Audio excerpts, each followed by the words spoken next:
Welcome in, everybody. You are listening, as always, to the Authority Podcast here on the Beat Podcast Network. Thanks for being with us. It is going to be a great conversation today with my guest, Nicholas Bradford. Nicholas is a lifelong educator who founded the National Center for Restorative Justice in 2016. Having worked with hundreds of schools and districts, he has built a robust program that gives schools, educators, and students the skills and structures they need to create a culture of belonging and success in spite of conflict. In addition, Nicholas retired from the U.S. Coast Guard in 2023 after 24 years of honorable service. He published the book, A Real-World Guide to Restorative Justice in Schools in 2021. That's going to be a lot of what we're discussing today. Nicholas, welcome to the show. Thanks for having me. Glad to be here. I'd love to start with, we've talked a couple times here on the show in the past about restorative justice, notably in one of my conversations with Jeffrey Benson about his book, Hacking School Discipline Together. But I'd love to just chat with you about current state of restorative justice. I mean, what's happening right now, like in the dialogue about it? What are the positive signs? What are the challenges? Yeah, I mean, that's a big question. I think that's a Mhm. great place to start. Obviously, with the current administration, the Department of Education trying to pull back on anything kind of tangentially related to equitable school practices, that is going to be a challenge. Our work, generally speaking, in restorative justice doesn't kind of really fall under any bucket or funding bucket of the U.S. Department of Education. So, depending on the state you're in, you're going to have more or less interest based on the state climate. I think, generally speaking, across the country, schools have faced some funding constraints. There's been some economic sort of slowing, some budgetary, like long term budgetary challenges, the sort of pulling back from the extra ESSER funds in 2021 and 22 and 23, decreasing in enrollment across the board, generally speaking, except for in some places, you see school districts really trying to wrestle with budgets, making hard choices. But, kind of just to go back to the beginning of this is like, if we're doing good work, I don't think that states are really making a decision based on the federal government's distaste for sort of justice. I think in some states, is absolutely a kind of move away from restorative justice. And this is our issue as a restorative community. We need to do a better job about both implementation, like being in partnership with school districts and schools, recognizing that young people actually do bad things. This isn't just about sort of making the place an acceptable, like that all behavior is acceptable, as all behaviors are a response to trauma. Like that may or may not be accurate, but the sort of additional truth is that it does impact the learning environment. It does hurt other kids. It does hurt adults. So we got to be real about that when we're messaging to schools, parents, school districts, and our community at large. The more we can tighten up that messaging, be clear about the sort of positive and where also we've gone wrong, where we've made a mistake, where we could do better work. Those are all really important places for us as like an industry to really consider doing this work better. And in those states that are still interested, and I'll say, like, we do some work in some relatively conservative locations, not just like states, but also counties, places in Eastern Oregon, places in Eastern Washington, Alaska, Montana, very high performing schools in the national community. Like these places, aren't the traditional like hotbeds of restorative justice. And if they're doing it and if they're calling us to sort of do this work and be engaged in the repair after bad things have happened, then yeah, we should be able to continue to do this work in the Midwest, East Coast, Florida, wherever you're at. There's a big conference happening in Florida that's like collecting a bunch of people from all the South to have a big conference in Tallahassee. Like there's a big deal still moving in the right direction. But, you know, we got to be real about sort of where we've messed up and where implementation hasn't really met the mark. Sure.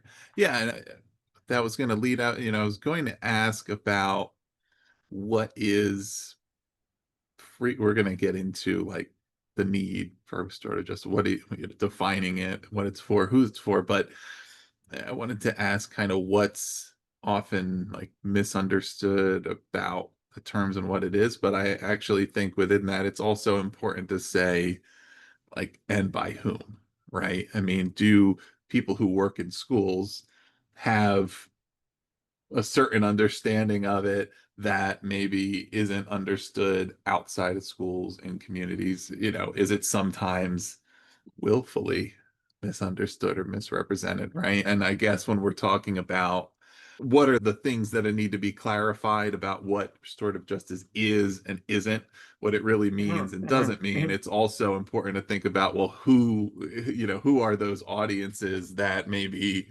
need to hear that? And then, like with many things that are debated about education by those who are not working in schools, do people who work in schools have a much different understanding? I think generally speaking, like the community at large, like those people who are not sort of touching restorative justice or touching the juvenile justice center, have a really reductive view of what restorative justice is. It's either like the thing that schools are doing to help kids stay in school when bad things happen, or it's a diversion program to keep kids out of incarceration. Those are true things. There's a lot of nuance there that's being missed. And there's the other side of that, which is like it's a way for kids to not have consequences or not get punished for bullying or whatever. And both of those things are reductive. And I think you're right. Absolutely. There's a lot of willful sort of mischaracterization of restorative justice because where it's perceived to be coming from. And I think this is part of like our work. I'm not a religious person, but a lot of our community and sort of some of the initial points of interest and implementation nationally have been through religious organizations inside prisons, Christian organizations that are going into school, going into prisons to help and rehabilitate and engage because they recognize that, in their language, like we are all children of God. And so for some reason, there's this sort of like idea that it is more liberal. It is like it's this thing that liberals do in liberal cities and trying to like pretend that kids don't make mistakes. And I think that's yeah, I just think it's reductive and not helpful. And I think if us restorative justice practitioners can really like share the broad story of restorative justice, you can see some of the stuff. To the other point, so that's like people outside the school, and then to people inside the school, I think that they're yeah, I go back to communication. Communication is the number one translating skill. And you got to do it well. You got to do it often. You got to do it early. And so making sure that as young people like get into these systems, like how are we communicating back to them? And this is a problem of policy across the board for all things.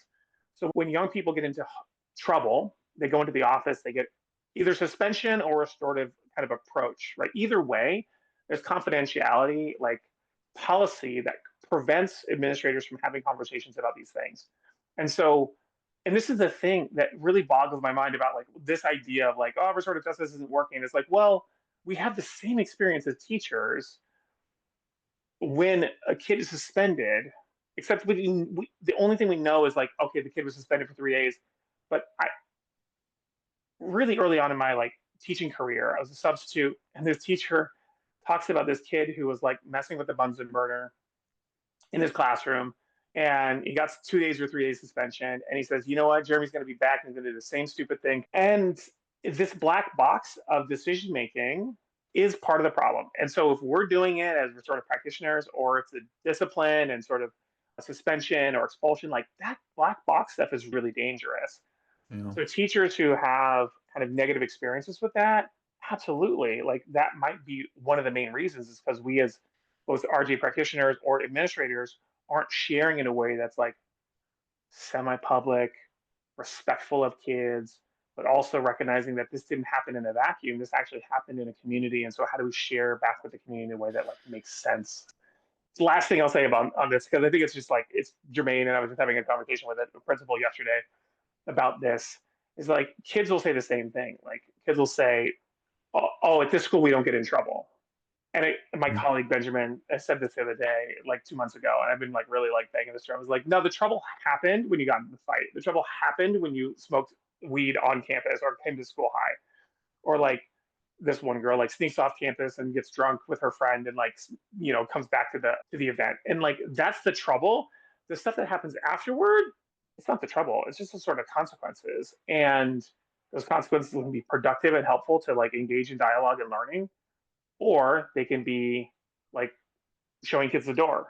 And I think if we want behavior change, sort of option A for me all the time. Yeah. Well, and I'm sure like with many things, there's implementations done poorly, right? Or those who are intending to have a restorative approach, but who don't really understand it or do it correctly. Like with a lot of other things, I think of a completely different concept, but something like with like growth mindset where Yeah, I don't know, 80% of people who talk about it don't really know exactly what it is and don't quite do it right, but it, the intent is there, but it's like, well, but you're not really doing it. Same thing here. And so I'm sure there's cases where done poorly, it doesn't work, it leads to negative outcomes or the type of outcomes that can be criticized, and then it becomes a criticism of the entire approach. yeah, I'm sure there's also um, cases where it's not a guarantee of success in all cases, right? So but then yeah. if a student has multiple infractions or recidivism, or it gets into worse trouble, that the same thing could have happened no matter what, right? But then the approach gets blamed. Well, it's because you had this approach, and then this is what happened, versus ultimately, If like, we just would have suspended that kid, they'd have changed their behavior. And like that's just not borne out by the data. Like the hmm data is really clear that suspensions don't change behavior. Suspensions increase the likelihood of dropping out. Suspensions increase the skill at which kids hide their misbehavior. So if parents are like listening and they're like, oh yeah, like how do I get my kid when they're 14, 15, 16 to tell me when they get in trouble? Well, stop punishing, start having mm dialogue about this, and then they won't fear the consequences. They won't fear the punishment. Sort of, they'll recognize that their actions have consequences, whether it's failing a class, skipping class, going and drinking with their friends, like all that kind of stuff. Like we have to really let young people know that they can make mistakes, and it doesn't have to be a perfect solution. Like the suspensions really put a wedge between whoever your trusted adult is and the kid. That's really like going to be long term helpful for the development of like pro social skills. yeah, I would think too. I mean, you could say if this is completely wrong, or but that it doesn't mean that there's no such thing as punishment, like when some type of punitive measures are warranted, but it means that a punishment does not equal accountability, right? Right. That like there's other, and that's often used, right? People need to be accountable for their actions or accountable for their crimes, but it's what actually is accountability, right? And it's the ability to face up to what you've done, learn why it was wrong, make amends, learn how to do it better and differently. And so there's more steps involved. It doesn't necessarily mean that's instead of something else, but it's to say, right, as you've said, if all you fear is the punishment, or then you're just trying to avoid getting caught, or right? It Yeah. doesn't Yeah. necessarily Exactly. mean you're Yeah. going to do things differently. You're just going to be more on the lookout. Or you may, what if you weigh that, the punishment is not really that big of a deal. I don't mind being suspended for a day. I don't mind whatever. So I don't really have any incentive, and it's not necessarily a deterrent. Yeah. The deterrent factor really almost goes away for kids after they've had their first suspension in high school hmm or their first incarcerational experience. Like kids who do 2 days in juvie, they're like, oh, that wasn't that bad. Like that's not that big of a deal. And so it doesn't actually. It's only up until they actually experience it that it's any kind of deterrent. And so you're like, once you use it, once you use the punishment, no longer becomes that effective. And in some cases, especially in juvenile detention, it's counterproductive because you start to build relationships with those kids who are also doing negative or hurtful things, building skills and social networks outside of the sort of normal, quote unquote, like healthy communities and societies. And same thing with kids who are suspended. They're going to go home and they're going to play Fortnite and they're going to be gaming with kids who are maybe in their area who are also home on a Tuesday afternoon or a Tuesday morning. And like those kids are also, they're doing the same inappropriate, not helpful things. It might be the 18, 19-year-old, 20-year-old who's like, getting into some dirt. And like, this isn't the kid that I want you to be hanging out with. I want you to be hanging out with kids who are actually in school. So how do we do that? But yeah, to the point though, consequence, the punishments are an option. I always find punishments or exclusion is only in service of the restorative conference. That's what I try to tell schools that we work with. It has to be in service of getting to the table, getting to the kind of the accountability piece, because what you said is so important. The accountability is an active process. I sometimes use synonymously to try to help people hear it. Accountability is responsibility taking. Accountability is responsibility taking, and I can't force a kid to take responsibility for their actions. What I can do is make space and time for them to sort of realize that this is how we move forward from here, is taking responsibility for actions. And so helping young people get some space and time between us as adults and the school and whatever, and like that all has to be in service of like, yeah, Nicholas, come take responsibility. And then eventually, maybe it's a day, maybe it's 2 days, maybe it's 3, 5, 7 days, sometimes it's even longer. And that sucks, but that's not the goal. The goal is the accountability taking, the process. And until you have real, like, I want to participate in this energy, then the restorative conferences can be less than productive. They're not their best sort of iterations of our sort of conference. When I tell a kid, hey, no, you will be here tomorrow afternoon. We're gonna have this conference, and your mom's gonna be there, and the other kid who you got into a fight with is gonna be there, and their mom's gonna be there, and like you do that, and then you actually lose some of the gravity or sort of the learning. We force it too quickly, and then sometimes as facilitators we got to do it again, instead of just like waiting. Sometimes we have to do repair work for our own selves and our own sort of circumstances around, okay, maybe I shouldn't have done that. Maybe I should have like waited a day or two. It wouldn't have been that big of a deal to kick it out another 2 days to have a really good conference rather than, force it and have a mediocre at best conference. Yeah. Who is it for? I guess, so clearly there are reasons and you can explain them in more detail, but why restorative practices are designed for the benefit of Yeah. the student, I right? mean, really, But who else benefits? dude, this is the thing is that some were sort of practitioners and some like people in this space like they talk about it all different ways, right? Victim centered restorative justice, or author centered, responsible party centered restorative justice, or community centered restorative. It's like, no, it's all these things at the same time. That's why restorative justice is so much harder, but also the benefits are so much richer. Because when you take a kid into a room and they're understanding the actions, they're taking responsibility with you as a facilitator, and then you get them to a place where they're going to do some like work, they understand the impact, they're going to do some work, and they do that work privately, that really only benefits the author. But we've got two other groups that we need to sort of recognize that, like, when two kids get into a fight in class, it doesn't just impact those two kids. They're both authors, you know, they're both responsible parties, but the classroom wasn't really impacted, right? The classroom had a huge impact. The teacher had a really shocking experience, not expecting these two boys in seventh grade to like get into a tussle in class. Like, we've got to recognize, and these two boys that I'm speaking of, like they had a real recognition that they got in this situation because of peer pressure.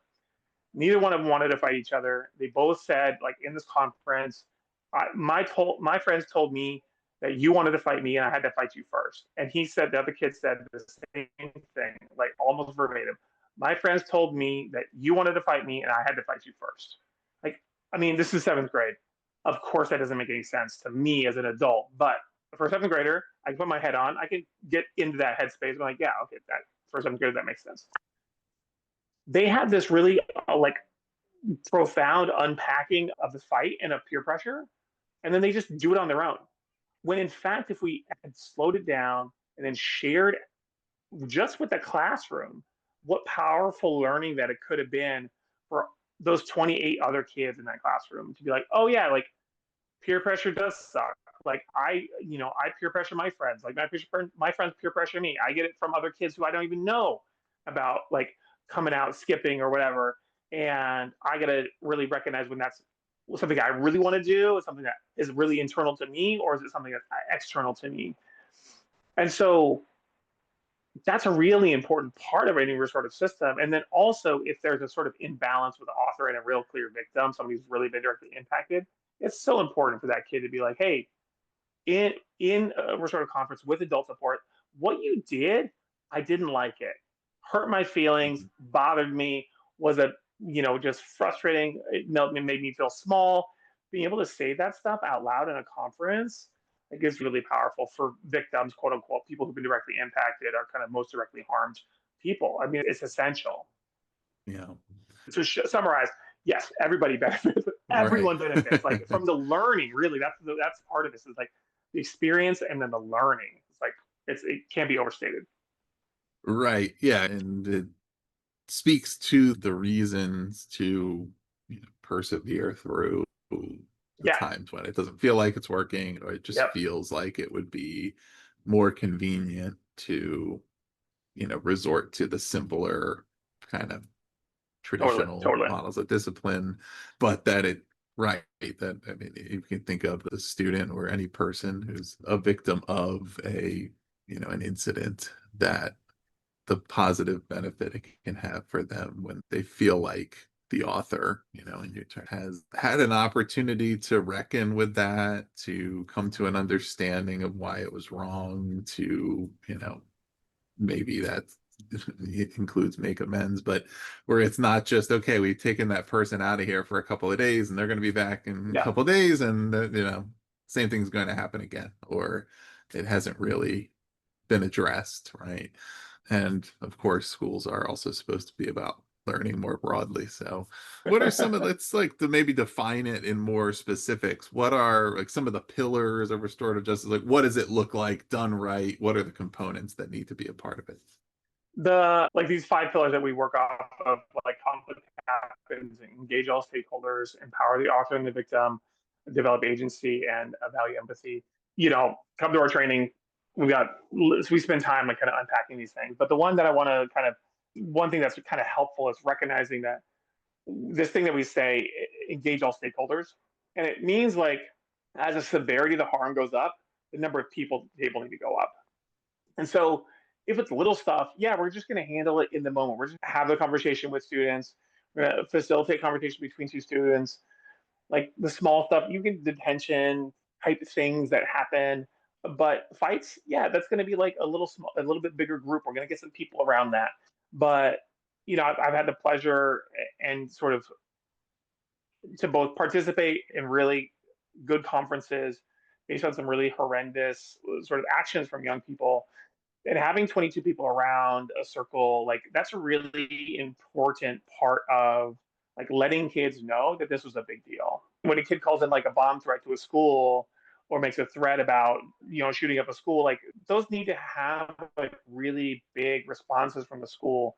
And the nice thing is like it's not school staff time, it's really like community time. It's like really like getting adults just know this parents from the school, kids from the school, like sitting around in a circle and saying, "Hey, that was really scary. This is how it impacts me. This is how I think about that stuff. This has been my experience at another school. Whatever."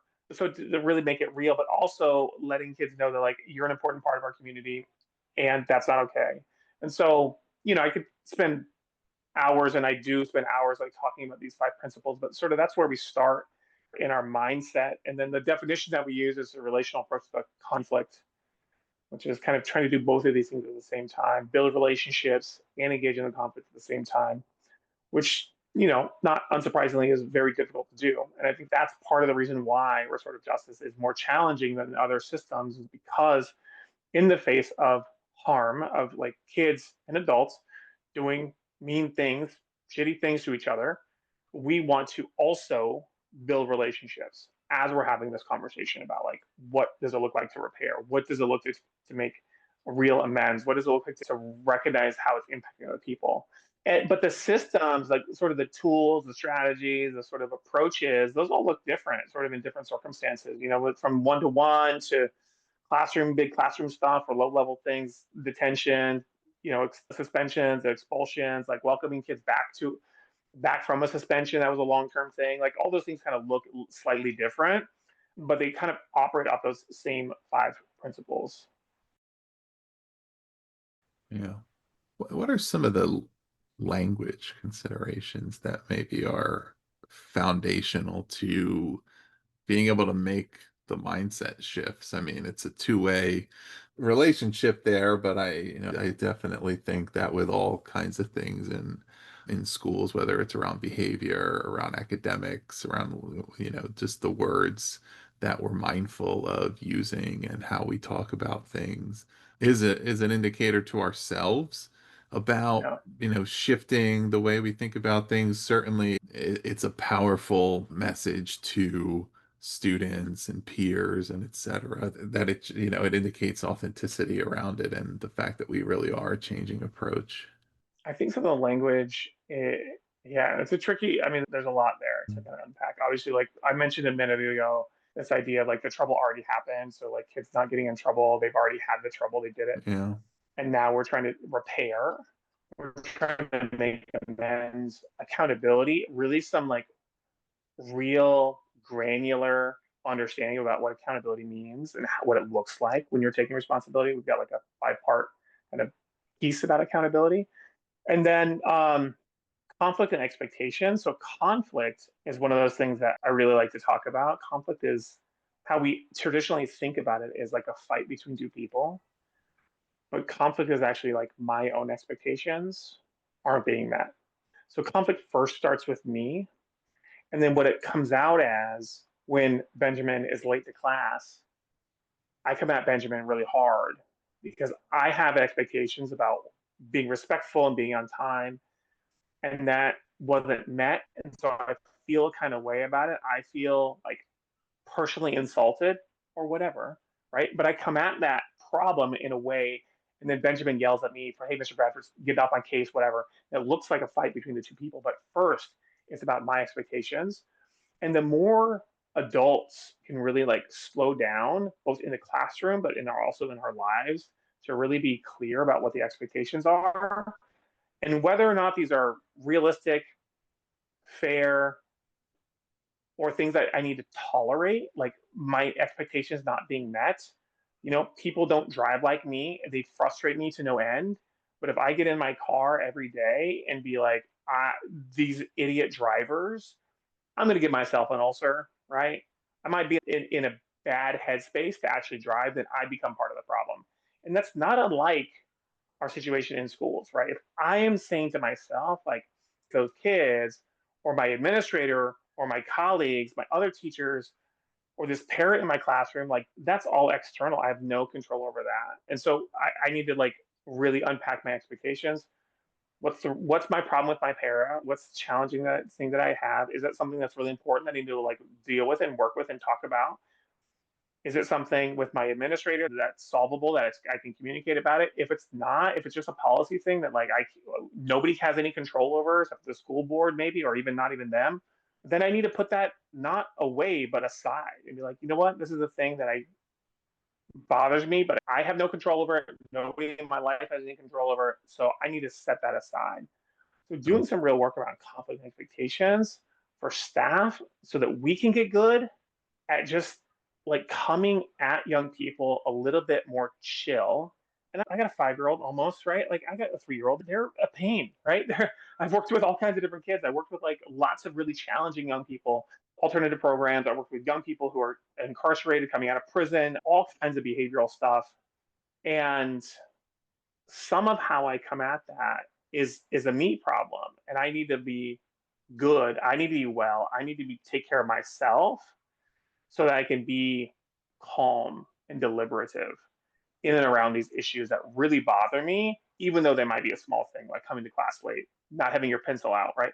Some teachers are like, just have a pencil. I'll buy 1,000 pencils a year. I don't care.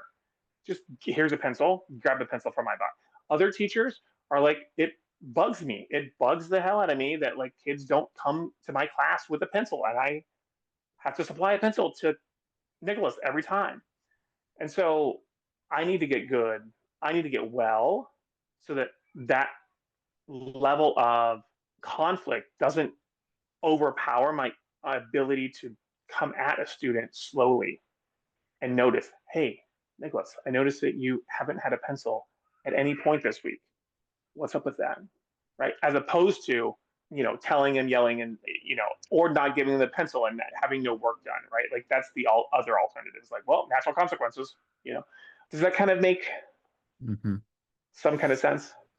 Yeah. How much should the approach and the objectives of the approach, like how much is that verbally like communicated to students? And in particular, assuming it's not universal, right? So they may come from a school where they used something very differently, or they may just anticipate like here's what discipline Yeah. is and what it looks like. Yeah, when I think about like early implementation, because it's not going to be school wide, it's not going to be sort of everybody, we're all doing the thing at the same time exactly the same way. I'll be really clear with both adults and for teachers. Hey, this thing that we're doing right now is different. I'm going to try something new. This might sound weird. This is like kind of a different approach that we're trying. All that kind of stuff, especially when you're talking about like non-evaluative language and you're just making an observation, and kids look at you and are like, "Well, what do you want me to do?" I was like, "I'm just making an observation that this is a thing, and I asked you about the expectations, and you know what the expectations are, so we're good. Like, I just need you to know that like." I noticed and that you know what the expectations are. As long as we got those two things, then we can sort of move forward. Yeah. And so yeah, so it really is like to some degree a kind of slow moving like implementation. There's also a lot of the implementation that when we're working with schools and districts is like where's the data pointing to us? Excuse me, where's the data pointing us to?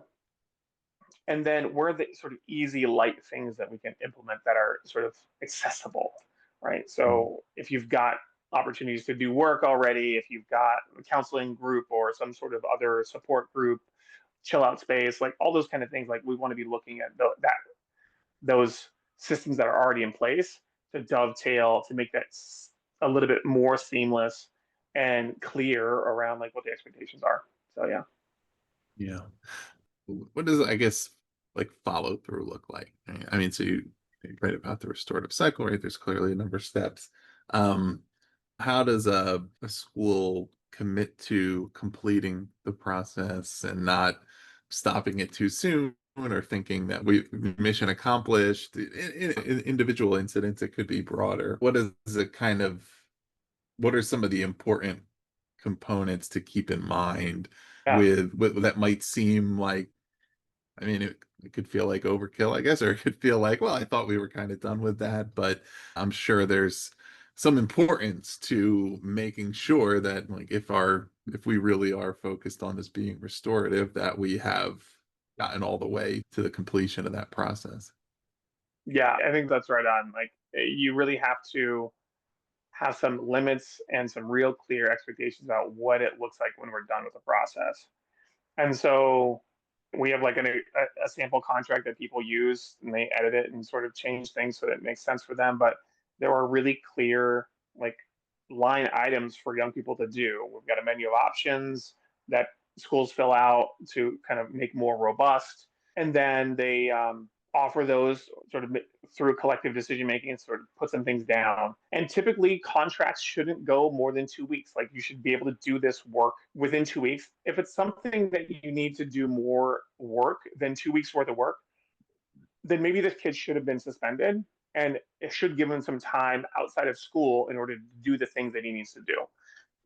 And so, and that's totally something that happens as well. Like I was just talking with another principal about sort of the reentry meetings that young people are having after a long-term suspension. And we talked about it, and he's like, "Yeah, so we had a reentry meeting, and the kid's back tomorrow." I was like, "Well, how long was he gone?"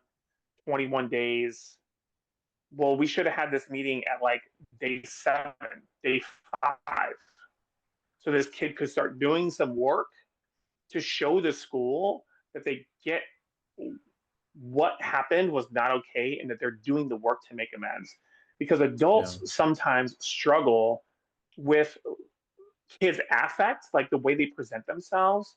Not they, but we sort of see, a teenager sort of blank stare, flat affect, not really caring about the sort of the big threat or the fight that they got into. My friend in high school, he started a food fight and he like still kind of laughing about it, like in the office. But I can't hold up a kid from coming back to school because he has a flat affect. What I can do is say, hey, you agreed to do this thing and you haven't done this thing. You agreed to do a drug and alcohol assessment, and this was the outcome of the drug and alcohol assessment. And if you don't want to do that, then you're not going to come back to school. But that 2 weeks for the sort of the work inside the school totally makes sense. Like, let's get it wrapped up. If young people get into a fight, they've got a contract for 2 weeks, and then they get into, before that contract is up, they get into another fight. Cool, you're going to get your 3 day suspension. We're not going to run multiple contracts at the same time. You're going to get your 3 days, and then you finish your contract, and then we can do another sort of conference after that later on. It makes it logistically easy for me to run one contract at a time to make sure kids have a sense of success in and around that process. Young people who are constantly in the office need at bats at feeling like that they're good at something, because they don't feel like they're good at academics. They don't feel like they're good with their teachers. And so we have to give them easy layups, like really teeing stuff up for them to like just get the base hit of like, I did the thing. I walked around and checked the emergency evacuation like placards in every classroom. I wrote a letter of apology to the 2 or 3 teachers that I impacted when I was like screaming down the hallways. I wrote a letter of apology to the mom. I did 5 hours of community service to the refugee resettlement center that the mom is like kind of loosely connected to. I mean, like that kind of easy layup stuff is really, it's like essential to unlock young people who are struggling to see themselves as productive members of their community. What are there like certain, maybe they're commonly repeatable, maybe they're not, maybe it's just something that's top of mind, but major mistakes that can be made, right, that schools need to avoid when they're attempting to succeed with a restorative practice? Yeah, I think getting kids into the conference too early, if it's kids or a kid and an adult, like, I mean, it's, early, yeah, really kind of forcing that piece can be really challenging. Not when it's young person and young person, oftentimes there's a shirking of responsibility. And if we don't have accountability, if we don't have responsibility taking, this does not move forward. The restorative system doesn't move forward. It stops and we go to a traditional system. If Jeremy is saying, like, that wasn't me, and I've got him on tape, and he's like, it wasn't me, it was somebody else, it's not a restorative system. Even though we know that it was him, even though we know with certainty, like the restorative system is predicated on the author, the responsible party, actively taking responsibility. And so that just doesn't move forward. So there's Yeah. that piece, which is like a kind of, sometimes people run into challenges there. And then when young people, I think I go back to my earlier challenges, is like you're running multiple conferences, a young person is really struggling, lots and lots of misbehavior, kind of big, medium stuff, kind of all over the board. And what do you do with that? There's a different approach that's still restorative, it's still sort of grounded in our principles, but it's not a sort of traditional like restorative conference, sitting down with the victims and things like that, because those kids really struggle to identify the impact, to connect with the impact of other people.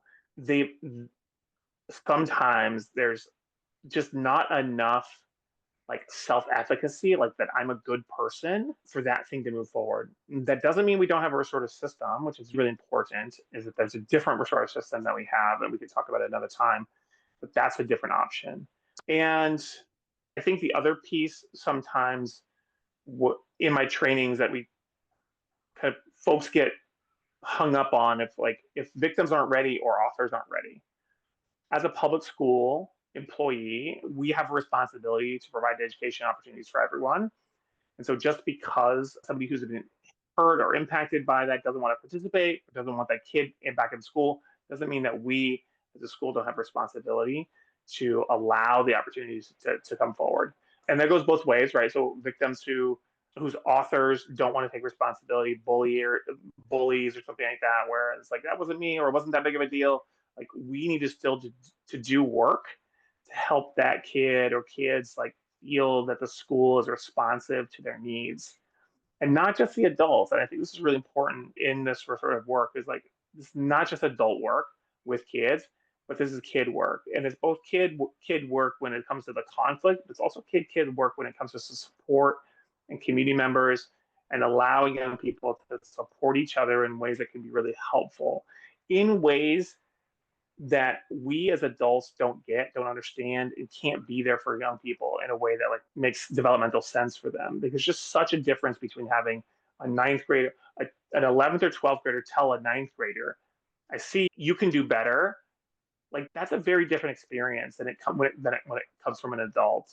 And so making sure that we have those opportunities, and that's some places that we really kind of need to do better as a community, which is sort of effectively engaging young people and those other things that I mentioned. Yeah. Yeah. Yeah. I mean, I've been thinking recently about some adults who need to hear that as well. So it never stops, right? How did you get involved in this work? Why do you do it? I was a teacher up in Vermont, and I ended up volunteering. This was before I had kids, and I had lots of time on my hands. And so I was volunteering for a community justice organization, met some really cool people in the community doing RJ type work, heard some like pretty powerful speeches, worked with some young people, 18 to 22-year-old people having returning from prison, really checking some of my own assumptions, really kind of getting a little bit of a life lesson. And yeah, found it really interesting, and trying to figure out how to do this more in my teaching career. And then I came back to Washington, was sort of where I'm from, and got my master's degree in education policy, and been doing this work ever since in 2012.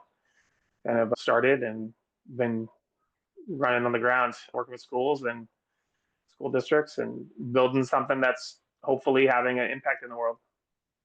Yeah. As we're kind of wrapping up here, I'd love to give you a chance to speak to some of the other outcomes that are achieved when schools commit to restorative practices, because there's certainly, and maybe some of this is implied, but maybe not, that the outcomes are beyond just disciplinary Yeah. outcomes, right?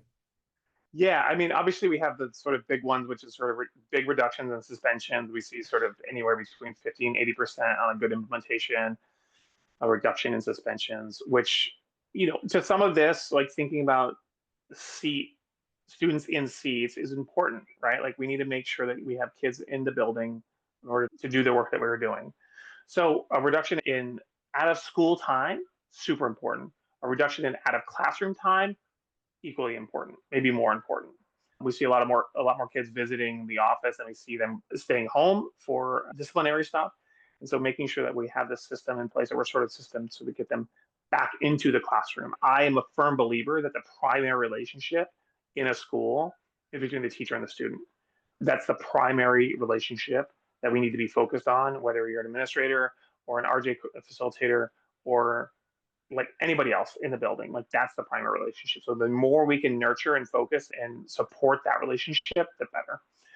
So there's that. And then all the other kind of social emotional outcomes, kids feel safer, kids Mhm. feel more connected, and not just to the adults, but also to their peers. So when you do a sort of work in a school, you're starting with some big relationship building circles in the classrooms. When I was in high school, I would go into my class and see and look for one of my five friends, right? That is a problem. I went to a school with 2,300 students, 2,100 students, and you just can't function if you are if you just don't know anybody. Like, I didn't know Mhm. names. Like, young people in schools will have little to no ability, and it's okay. Like, I'm not putting shade on them, to ask for somebody's name. Like, hey, you've been around. Like, what's your name? Who are you? Right? I mean, those kids who do are the popular kids, right? They are. That's the skill that they have. They're able to ask questions and ask for people's names.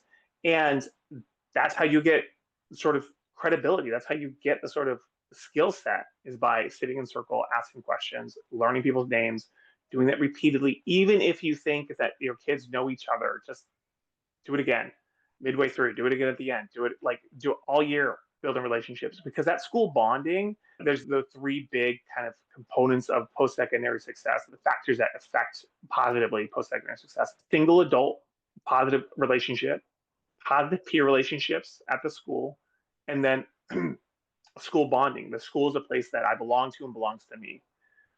These things are critical for young people to be successful. And it's just built into the restorative structure that young people are talking to each other, asking questions, slowing down the process to learn who they are, why they like the things that what do they like and why do they like the things that they like. And whether it's coffee and tea, or what kind of video games you play, or what university you're going to go to, like those kind of things are really important for, are your parents divorced or not? Like those kind of things are really important for them to share, and they're not going to do that without adult support and structure, largely speaking. Some kids are exceptional and they do that really well, and I want to applaud those kids, but the vast majority of our young people don't have that opportunity. They're Yeah. talking about TikTok and memes and stuff like that, and so like letting them like really get into it, those are the protective factors that allow young people to be successful, and that's what translates into a really safe, successful school that kids are learning in. Excellent. Well, Nicholas, we're going to put in the show notes the link to the book and to your website and social media, but is there anything in particular you'd like to direct our listeners to check out either on the website or anywhere else? Yeah, we host 3-day trainings here in Seattle, Portland, Kansas City, Chicago regularly. So stay tuned for those things. We've got some, asynchronous options as well for people. But in February, we'll have a kind of choose your own adventure week in Seattle, which will be a kind of a series of different workshops that'll be coming out soon. And then in March, we will be likely offering, this is still in the works, but I'm pretty sure that we can commit to this, that we have a week, 4.5 days, which 3 graduate credits from in partnership with Southern Oregon University. So if you're looking for graduate credits, come join us in Portland for 4.5 days in March. Excellent. Well, everybody listening, you can check out those links below. You can find out how to get the book. You can also go to the website for National Center for Restorative Justice and learn about all these resources Nicholas shared. You can also connect with him on LinkedIn or connect with the center on Facebook. So check all of that out. We'll make it easy for you. Put the links below. If you have not already, please do subscribe to The Authority and give us a rating. We love the ratings and reviews. Those 5-star reviews really do make a big difference in new people finding the show, and we've been doing quite well with that. So we certainly appreciate all of you listening and sharing, and it really means a lot. So thank you all for being out there, and thank you, Nicholas, for being here. Thanks, Ross. Appreciate it.